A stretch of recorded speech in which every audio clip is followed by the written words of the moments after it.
here we are. It is Friday, January 18th. I'm with a good friend, James. James, I love the shirt. We're going to old school. Stoked Life logo. So, James, I want you to tell us where you are and what makes you so freaking phenomenal. I'm currently sitting in Memphis, Tennessee. This is one of my couple of places of residence. When I started the program a few weeks ago, I was in Vegas at my other place. Yeah. So I am here most of the time now, and I feel like my status at the moment is due to the accountability that the Stoked Life is giving me with this program. So, but like I said, I'm currently in Memphis, Tennessee. It's 30-something degrees here, and you're still celebrating Christmas. I'm still celebrating Christmas with my Danish hearts and my red hot chili peppers for decoration. So, I like it. I'm not here very often in this apartment. I'm always on the move for sure. So, what makes you so freaking phenomenal, other than how handsome you are and your beard? Well, my wife makes me phenomenal. That's what makes me phonamenal. Before her, man, I wasn't like this. She made me who I am now. I have been. Who were you before? I was just a lonely traveler. Just a lonely travel nurse. I was about 180 pounds. Didn't really work out. Mm-hmm. And then I had a stroke about 10 years ago. What? Had a stroke about 10 years ago. Speech? That's the Southern accent. That's what. That's the Southern accent. That's my Southern drawl. No, that's a joke, but yeah, I have. The only way you can get through things is to joke about it. I went totally paralyzed on the right. I had expressive aphasia. I couldn't speak. I had a heart defect I never knew about. So it took me. Wow. Yeah, I was a senior in nursing school, getting ready to take my finals, and I stroked out on the basketball court. Dang. So yeah, man. You're lucky to be here, my friend. Is it luck? It's a little bit of a good it's a lot of good family and a lot of God, man. I had a great family, still got a great family, and I was close as I could be to a trauma center. So where my school was right across the street. So I got the TPA or the clot buster. For those who don't know, I had the angiogram that went all the way up to my brain to try to pull the clot out. I mean, I had everything you can think of. Wow. Saved my life. And then heart surgery a month later. So I had a PFO closure, so a hole in my heart that had to close up. I'm glad you're still here, man. Man, it's 10-year anniversary last year, I think. Wow. So, yeah, I'm actually in better shape than I was now than I was then. So you said your wife made you better. What part of your marriage and your wife made you better, stronger, and more phenomenal? Yeah, so I married a Western girl, Arizona, a little Lake Havasu girl. Mm-hmm. Party animal? She really is not. She did her fair share. She was a Red Bull. Used to be. She was a Red Bull girl too. Oh my God! And she realized that's not who she wanted to be forever. But she did her party scene. She grew up in gymnastics, but she's probably the most humble person I know. And she has taught me, if anything, in our relationship is how to be humble. And outside of a lot of other things and qualities she has, like the being humble and caring about, probably the most caring person I know. Like she's always looking out. She's a nurse as well. Mm-hmm. You worked with her. We worked together in the ER. She's now a mother-baby. She's now a mother-baby nurse now. So she definitely put that love to use. What does she do? What was one of the biggest things she taught you about, like, being humble? Calling me out on my shit whenever if I was boasting too much, or I love talking about our life. Like, our life is amazing. We've traveled the world together.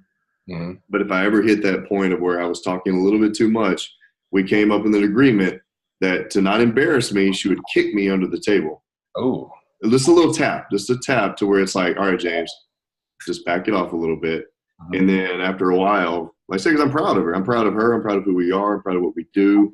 Yeah. And I tend to get overboard on that. I might do it on this little podcast too, or this Zoom conference. What's the best thing about you guys?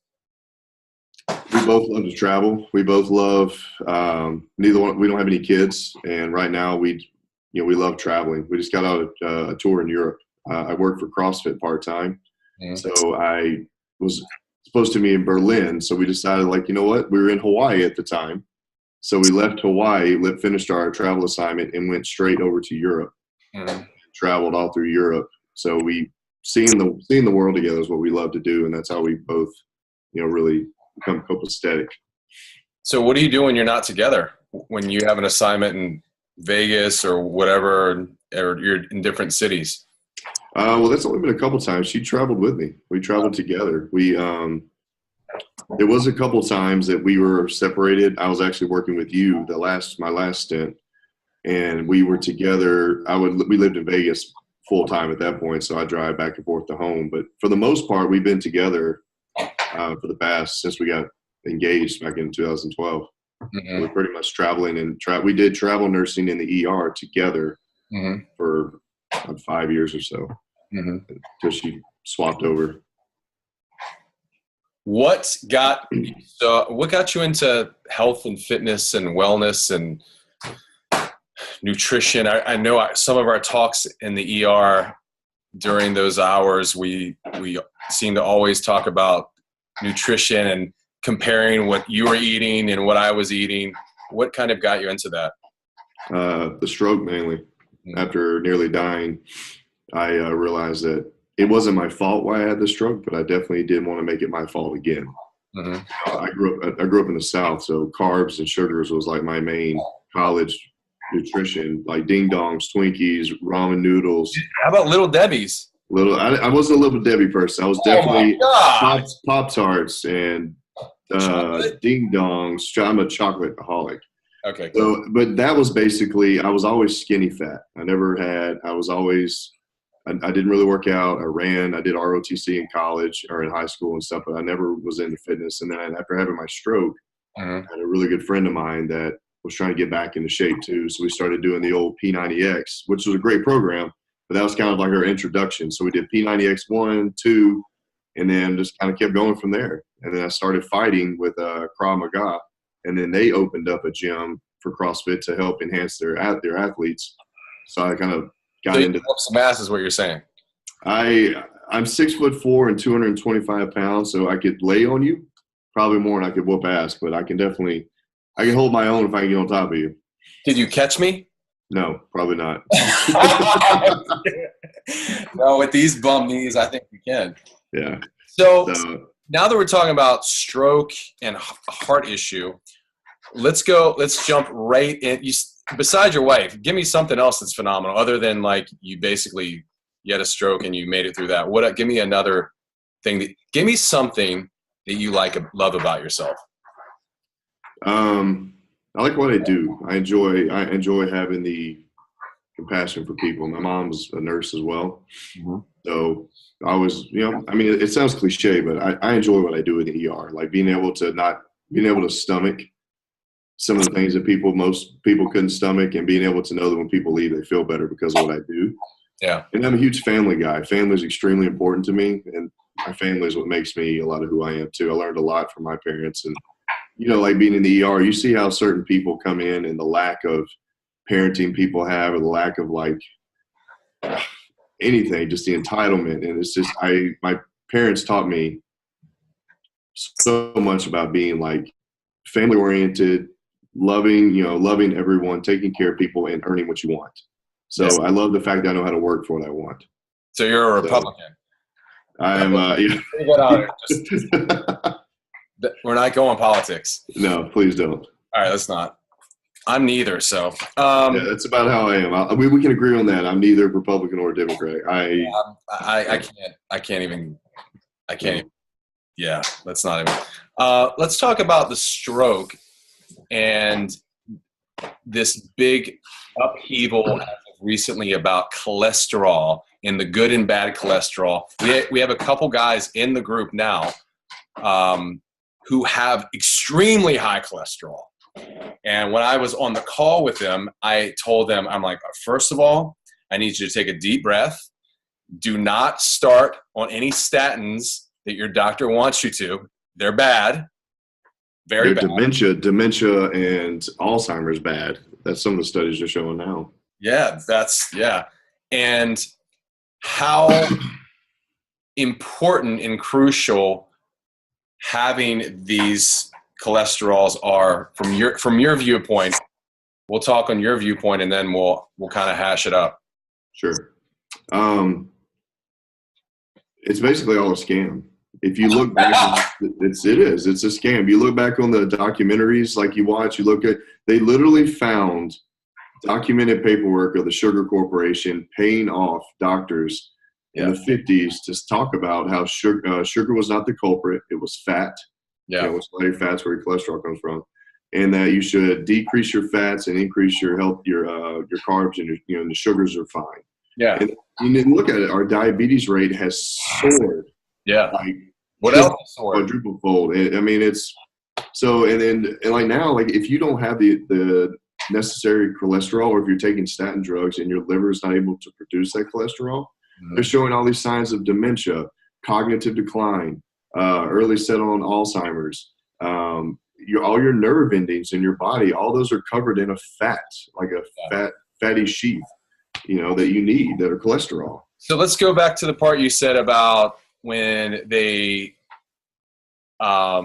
society, the FDA and the food, whoever, they said that fat was bad and cholesterol was bad.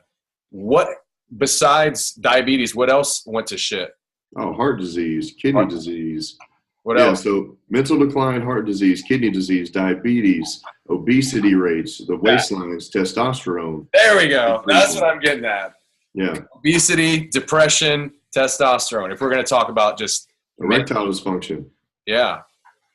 So now that, how many years would you say are we starting to get into the whole cholesterol myth is really coming out to the forefront, and we're getting to the bottom of it? As far as like public knowledge, it's always 10 years behind, and we've known this for years. Right.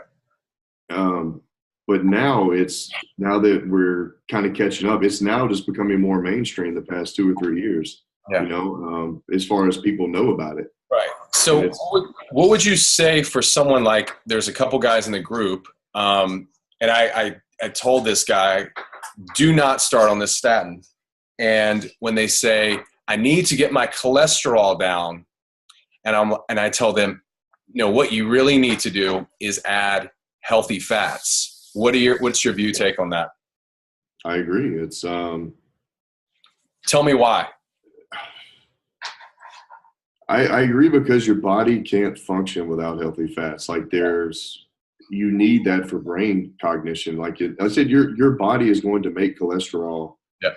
Your normal function is to make cholesterol. That's what your liver does. And to take pills basically is kicking your liver in the metaphorical nuts, saying you're not going to make cholesterol anymore.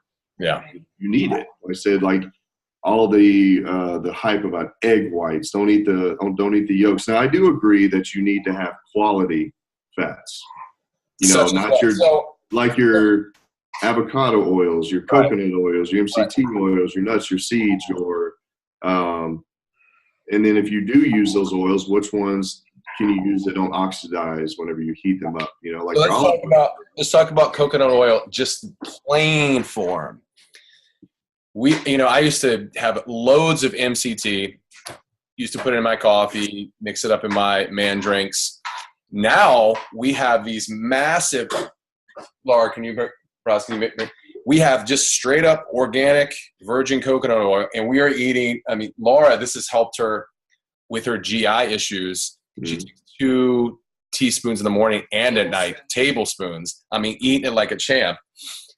And she may be second to you, the healthiest person I know, but it's helped to heal her candida issues in her gut. And the benefits are just incredible. Well, there's tons of antimicrobials in there. Helps gut bacteria, all that stuff. So there's more than just MCTs in the coconut oil, for sure. Yeah. So let's talk about that. If someone we already know that men as a whole are deficient. We have a huge testosterone epidemic, right? Yeah. deficiency epidemic. But we also have a cholesterol. Would you say it's an epidemic? How do you balance or integrate those two things? A lot of times too, like you can still get fats in with crappy meals. It's just unhealthy fats. Right. You know, like your fast food epidemic, which is what it is. Right. You know, like I said, you're going to get fats almost all these meals. Fats what makes food taste good.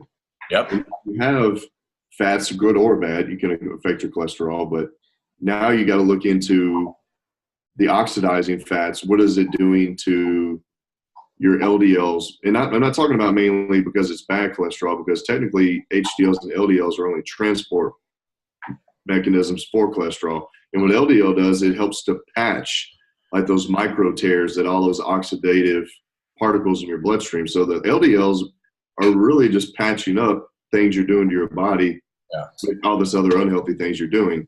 I mean, you're going to get high cholesterol. I mean, if eating fat, like you need the cholesterol, but is it good or bad is the big question. Are you eating good fats or bad fats? Is your cholesterol high because it's good or bad fats?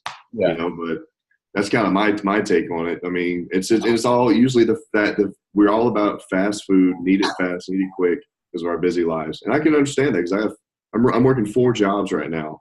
Yeah. You know, like and all totally different jobs. Like none of them correlate. You know, I do nursing. I work commercial real estate with my family. I'm traveling with the CrossFit organization, running their emergency clinics, and I coach CrossFit. So I'm busy all the time. So I can understand why people fall into fast food. Yeah. But I just don't feel good with it anymore. Like I feel guilty, and I love ice cream and cake. But now with the knowledge I have, it's like I understand I'm going to eat sometimes, but I'm feeling bad. I can tell the difference when you start to feel better and you eat better. When you eat bad, your face just feels like it's puffy. Your body feels puffy. Like you can tell the symptoms, you know, once you. So let's do this. The fat gristle off of a steak or a block of cheese? What kind of steak? A T-bone. What kind is it? Is it grass fed? Oh yeah, we're going Applebee's, the gristle off the steak, or a block of cheese. Which one's better? I know how I like the cheese better because I know how I feel with that type of meat. I feel different with the bad. If it's not, I've eaten regular meat, regular beef, and then organic grass-fed beef, and there's a huge difference when the fat can either be healthy or be problem-causing. Right. So as far as the way my body responds to it, I'll eat the cheese every day. Okay, so I'm gonna go with the fat from the steak. All right. Now I agree with you on as long as the fat on the steak is good. If it's like steak, cheese, steak. All right, here we go. Chocolate cake from Marie Callender's or one of those. Okay. All right. Or what?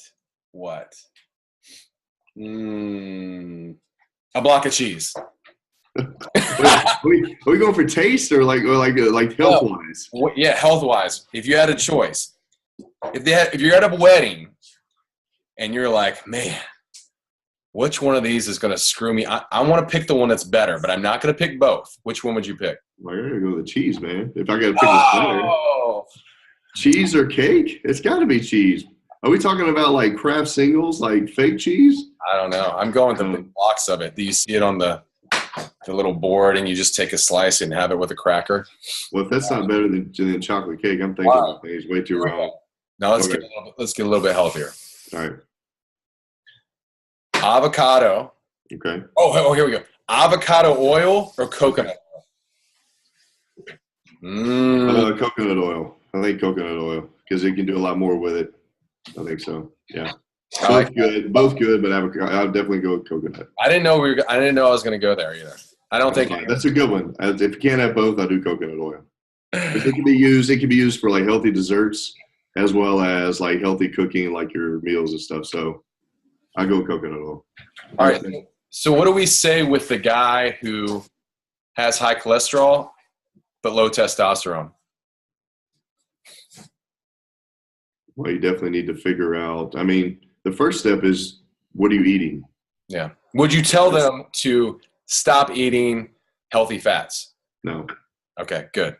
And you would tell them also, hopefully we're on the same page about this, don't take that statin that your doctor gave you a prescription for.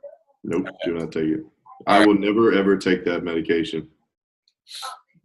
That is going to cause so many more boosts in the Alzheimer's medication, like with these big pharma. Yeah. It is, I'm telling you, I've seen it. I see it happening. I ask people all the time when I'm in the ER, I'm a nurse in the ER. I ask them, what medicines you on? As soon as I see like any statin drug, I ask them, how's your mental function? Like, how have you been feeling since you've been on these medicines?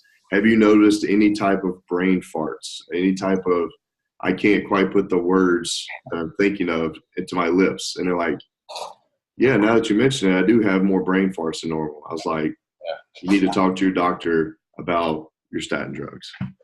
Yeah. Or you could just not go to that doctor anymore. Yeah. All right. So let's dive in. Oh, yeah. Let's go dive into this. So many fitness programs, health programs, nutrition, whatever, talks about the only way to lose weight is to cut your calories, to count your calories. What are your thoughts on that? I don't think it's sustainable. Like, some people do it if you're going to like competition, but people like me and you and then like all these other guys in the group, how are you supposed to do that and have a family and have kids? It's hard for me to do it. I don't even have any kids. I can do it every so often, but counting calories I think it's unreliable in the long run. Like, I think in the beginning maybe, but not for the long run. But we're going for the long run, aren't we? Yeah, I think so. I am. How old are you? 34. I'll be 35 next 34? Damn, I feel old. You're only 40. You just turned 40. You're in better shape now than you were 4 years ago. I know I am. Ooh, thank God for that. You look like you have more hair than you did a few years ago, too. Dude, it's the coconut oil, man. It must be. I'm rubbing all kinds of damn oil in there. But you can't forget the Rogaine. Thank you for that, by the way, because I look in the mirror and I'm like, damn. But there's, you know what? That from a man with a beard like that means a lot. All right, where were we? Oh yeah, so calories in, calories out. So as you notice, we're 18 days into our group, our 30-day challenge, which is going to end up being way more than 30 days, obviously. And we noticed that these guys are losing, 5 pounds a week, 10 pounds in 2 weeks, some of them more than 10 pounds. And we're eating, oh, thank you. We're eating a lot of, if you were to eat three of those meals and several shakes and several snacks, we're not depriving ourselves. No, not at all. But we're still losing weight. You're cutting out a couple things. You're losing the puffiness. You're seeing some of the veins in your abs. Yeah. What do you think? What do you tell like the person, like the guy on P90X who says you need to cut down your calories versus let's eat like men, let's eat, healthy portions, but do that over 6 months. Do it every day. What are your thoughts on that? I think if you're cutting out the shitty calories you're eating already, you're going to feel better and look better and drop a lot of that puffiness. Shitty as in sugar? Yeah, exactly. And then, or just processed foods like and things like that. You're going to feel better regardless. You'll start having the appearance of losing weight just by itself because you're going to take away all the inflammation. Yeah. Inflammation is huge. I'm glad you. Inflammation is a big, big problem now, especially with this food that we eat. Yeah. And I think, and in theory, like it does work, the calories in, calories out but it doesn't work for everybody. It doesn't mean if you're eating the right foods, your body, I think, will come into homeostasis on its own. Like if you're eating when you're hungry, we're eating healthy portions of meat, tons of veggies, good healthy fats, like your body knows how to use that better than it does a cheeseburger from McDonald's.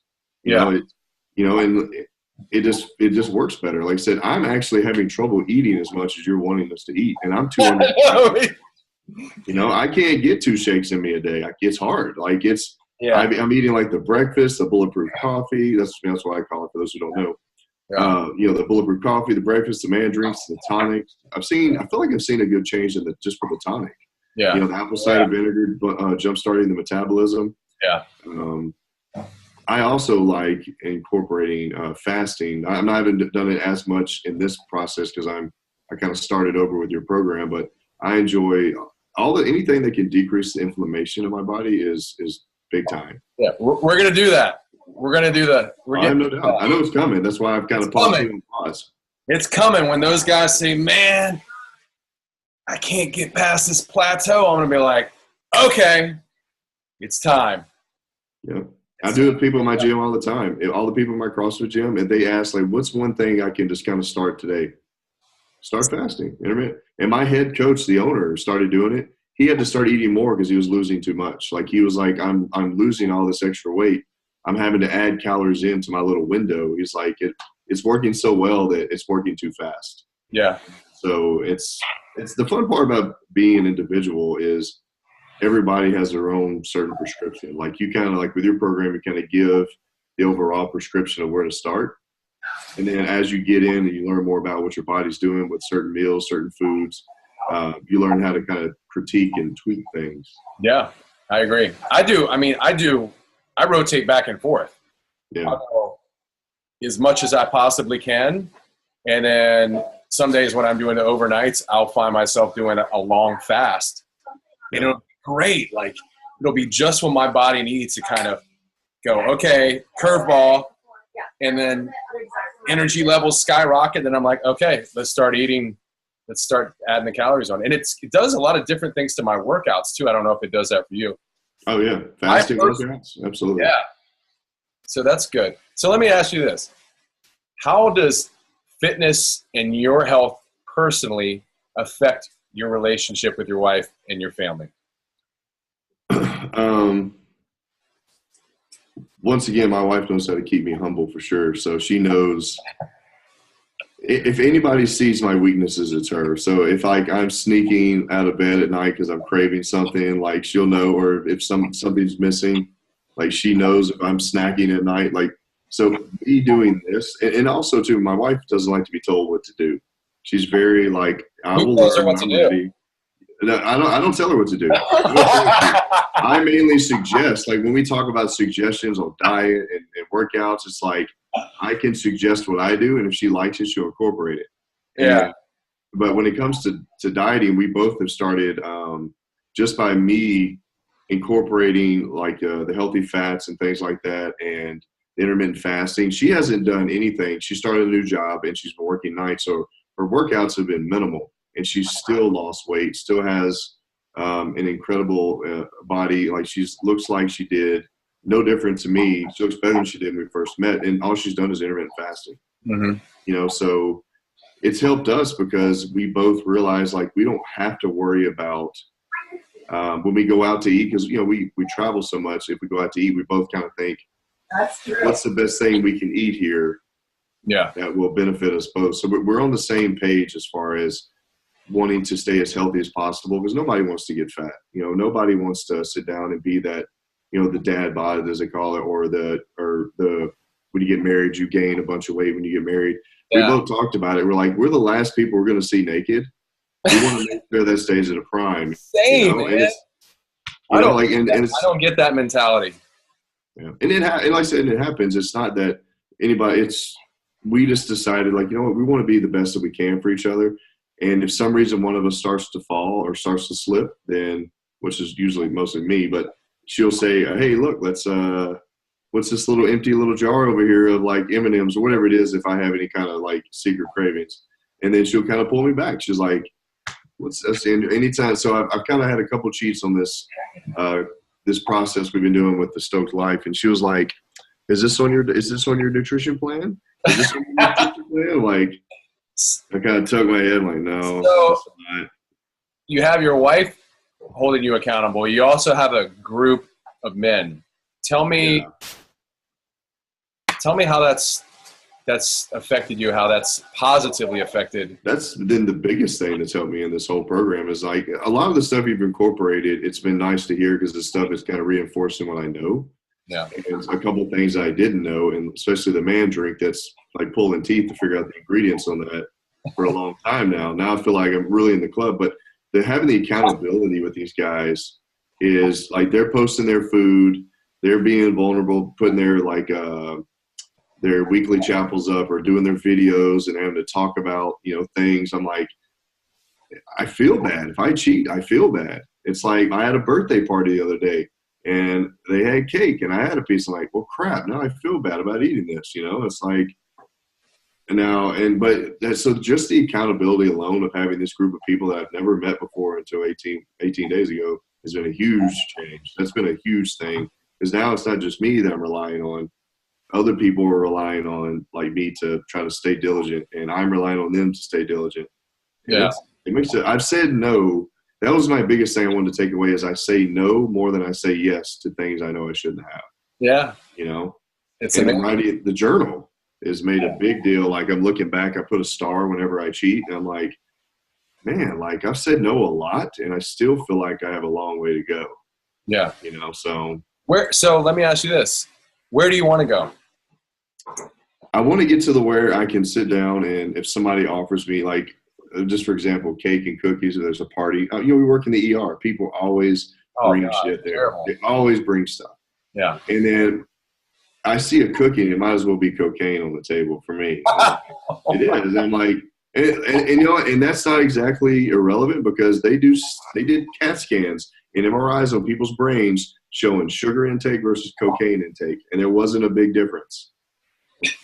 So, I mean, with the neurotransmitters? Yeah, like the parts of the brain that light up when it comes to cocaine and sugar, doing one or the other, there wasn't a big change in it. There's a huge similarity between drug use and sugar. Yeah. And I understand why, because it's extremely addictive. I crave it. And that's the one thing I want to take away from this is being able to get to a point to where I'm like, I'm okay. I appreciate it, but I'm okay. And I'm getting there. Yeah. And usually at work I can say no, but if I have one bite, that's it. Like as long as I can say no to that bite, I can walk away and be fine. But you got a weak moment. What do you think the fine line is between having a piece of cake when you want and being offered several things a week? Like, do you take a little bit of the few things several times a week, or do you have the one piece of cake at the party? I don't think there's any difference. I think if you're having one piece every now and then at a party versus several a week, I think you're doing both already. You just don't know it. Yeah. It's like those one time a week that may turn into 2 times a week or may turn into 3 times a week. Or here I had one piece of cake this day, but I went 5 days and didn't have anything, so I'll treat myself. Yeah. It's. I think if you're doing one, you're probably doing the other and just don't know it. That's why. I know that's my problem. When I said, where do you want to go? Where do you want to get a bigger picture, not just with that nutrition that we were just talking about, like physically, like you're 34. So say by 30, like where do you want to go physically? Where do you see your health, your fitness, your body, your mindset? Yeah. Just like a 1 minute description. My biggest role models right now are my masters divisions in the CrossFit Games. They are the 40s, 50s, and 60-year-olds, and they can run circles around me. My overall goal is to be in my 60s and 70s and still out hiking, traveling, skiing, like being able to have fun with my wife all the way up into our 80s. It's the longevity is my big thing. Looking good naked into my 80s as well as I can. Amen. Like looking and feeling good naked. That's what it's all about. And you got to be able to do it.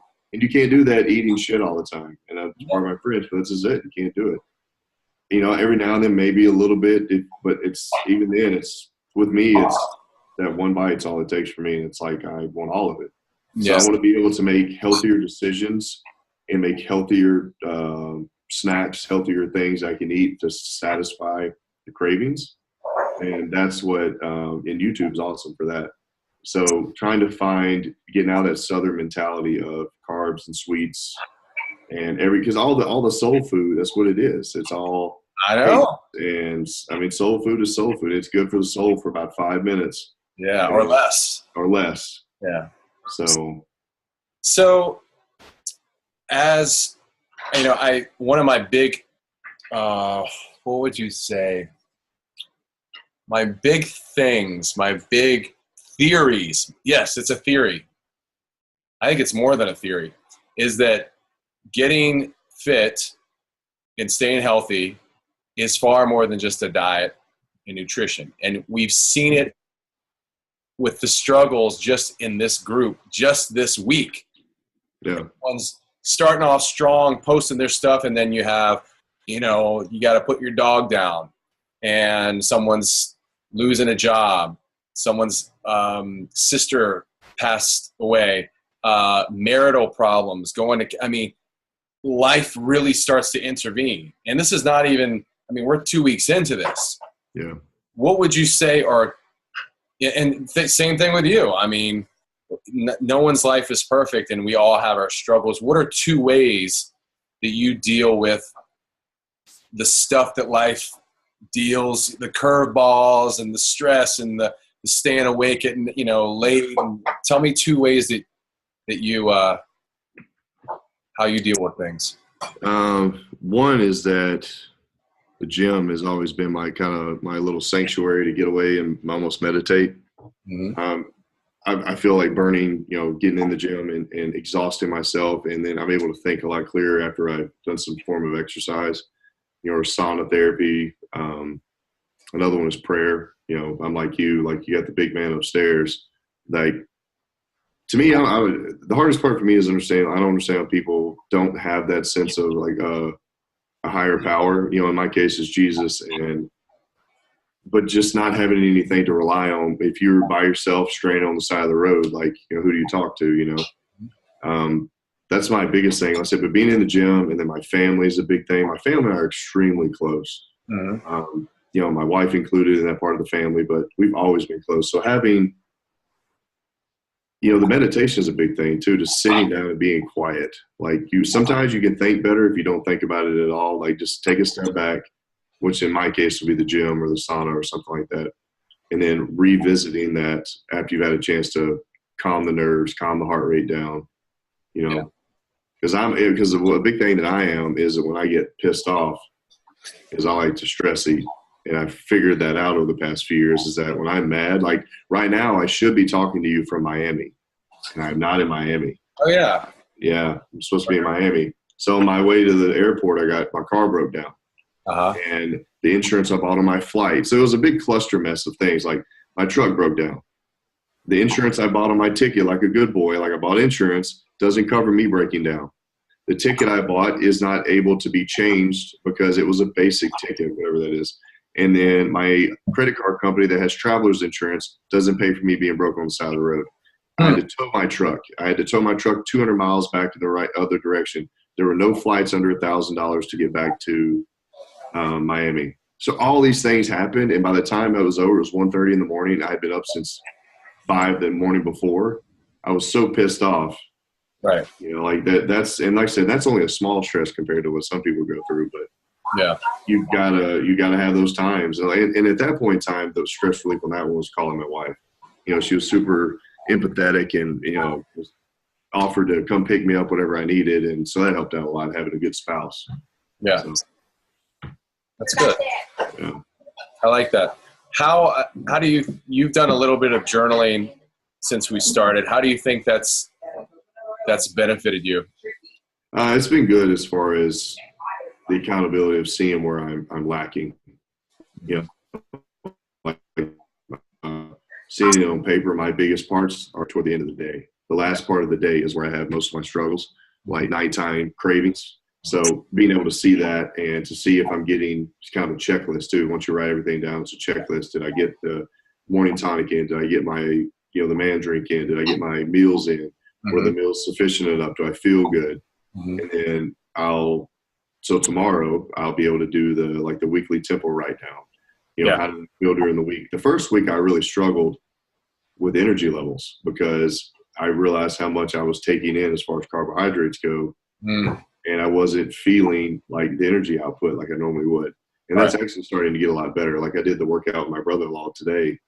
and I'm feeling stronger. Like, I didn't think the workouts you put out were, I was like, these really aren't that intense. And they are. They are, man. They are. So if you go heavy, if you have to slow down and go heavy, you're still wiped. If you go lightweight and go fast, you're still wiped out. And then, and so it's been good. Like, there's not a lot of room to do anything else after you're done with that workout. Yeah, that's good. So if someone were on the fence about joining a program like this, they're like, I need something like this, but it's too expensive. It's not in my budget. Versus going down this road alone. What is one piece of it, one thing you could say, one piece of advice you could tell them to maybe help encourage them? I mean, you need accountability. That's my big thing. You need a group. If not this one, you need a group of some sort, to whether it's your church group, your family group, somebody with the like-mindedness that you have. Like, is somebody in the struggle with me? Is somebody wanting to get in shape? That's how I started when I first started fitness. Was my buddy wanted the same thing I did, so we kept each other accountable. When I got off work, I went and found him. Program, to me though, when you have to pay for a program, it makes you want to stick to it a little longer. It's easier to drop out of something if it's free. Yeah. Versus if you're paying for it and other people are relying on you. So that's just like YouTube. You have so much information you could ever ask for. You have all the diets, all the workouts, all the nutrition, but guess what? It's free. Yeah. So you watch a video, and then what do? You try it out, but you don't have anyone on the other end going, you tried it out for a week. You got to keep going, man. Yeah. That's why we have so much information. Now it's time to put all this information into action and execute the information we have. Yeah. That's where and having a plan. Like, most men need a plan. You're right. You have 10 million videos on YouTube, but you need a certain pathway to go down. You need, like, all right, we've done this week. So now this week we're doing this, and now this week we're doing this, and this week we're doing this. You need some type of strategy, because, like, all the plans are basically the same on the internet. As far as if you decipher them down, it's all about eat clean, wholesome foods, stay away from sugars, as much as humanly possible. You need to do some type of physical activity. But none of it really goes about how to do that. And then also says, hey, you hadn't posted this in a while. Where are you? Like you said, somebody had to leave the group because they didn't want to post. Why would you even pay for it if you didn't want to post? Now, granted, there's always situations. I don't judge anybody for not doing something, but it's like, when you're paying for it, it's like, I now am obligated, and I have a sense of, like, most men want to finish what they start, especially if other men are watching them. Yeah. And that's the big thing with me, is like, no man wants to look like a punk. That's the power of the tribe, my friend. That's right, man. Like, you have a job to do. Every tribe, since the beginning of time, everybody has a duty. And most of the people in that tribe will keep that person accountable in some form or fashion. Yeah. So, and that's why I like it. I think it's great. I told my wife, I was like, I need some form of accountability. And I was like, it's great that she helps me, but you need somebody in the same situation, the same mindset, and then it kind of gives you a little bit of a boost of, like, these guys are doing this workout. Oh, he did this weight. Okay, well, he made this time on the workout, so now I might need to bump up my game. Am I feeling as worked out as I think I should be feeling right now? And like today, I bumped up the weight a little bit. And that's something too, is charting everything. It lets you look back on the week before, the day or so before, like, okay, I did this. Maybe I'll do a little bit faster. Maybe I'll take a little bit less rest. Maybe I had like 5 extra pounds. There's always a way to make it harder, modify it, do it in less time, add more weight, lower reps. I mean, it's powerful. Yeah. Well, thank you for coming and spending. It is Friday night, and it's almost 9. It's 9:30 where you are. Are you gonna go do some fun? 8:30. I'm 8:30 here, so I'm good. What time is it there? 6:30. Yeah, it's 8:30. I'm 2 hours ahead. Oh, I thought it was 3. Nope. Oh, okay. So we're gonna go. Yep, we're getting ready to head down to Bill Street and listen to some blues music. Nice. Will you be having any chocolate cake? Nope, no chocolate cake. How about cold beer? Nope, I'm saying beer makes me puffy. Oh, So usually if I have a drink, it's usually some type of Tito's of some sort. vodka. Yeah. Yeah. I'm a whiskey guy. If I'm gonna drink anything, I'm Cajun. Ooh. But I've even stayed away from that. Now it's mainly if I'm gonna have anything, it's usually like a vodka or something like that. That's it. Because I'm learning now, even beer makes me puffy as hell. Yeah. You know, that gluten, man. Whether you have an allergy to it or not, it still makes you puffy. Yeah. So, but I'm not afraid to go off and have a little. Like right now, me and my brother-in-law haven't seen each other in like a year, so Yeah. we'll have a celebratory drink or something. That's nice. Yeah. I like the tree too. The chili peppers, man. Yeah, man. Like I said, don't forget the Danish hearts. My wife is Danish or half Danish, so we celebrate the Danish tradition too. I love that. Well, thanks for spending your Friday evening with me. Yeah, man. It was a pleasure. I'm glad I got a chance to do it. Yeah, man. We'll do it again soon. All right, man.